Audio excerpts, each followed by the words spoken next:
What's up mga idol? So usapang buhay empleyado naman tayo. Real talk lang tayo idol. So, bakit kaya idol nahihirapan makapag-ipon ang mga empleyado?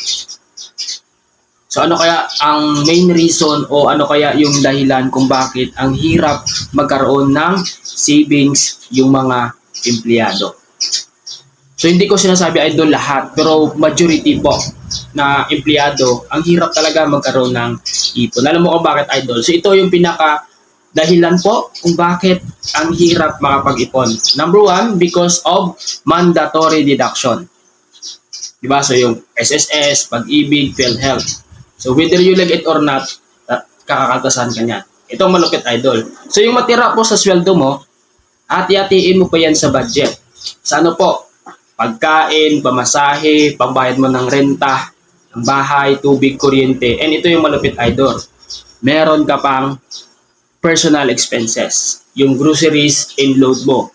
Kaya ano yung nangyari idol? So every kinsinas katapusan, wala kang natitira sa sahod mo. And ito yung malupit. Meron naman nagtatanong, paano yan idol? Ako po, above minimum naman yung sweldo ko. Huwag ka mag-alala idol. Kapag lumalaki naman yung sweldo mo, lumalaki din yung lifestyle mo. Kung dati, nagtatricycle ka, o dahil pumalaki ng sweldo mo, anong gagawin mo? Magagrab ka. Kung dati po, 3-in-1 lang yung iniinom mo, ngayon po, anong ginagawa mo? Nagme-milk tea in Starbucks ka na.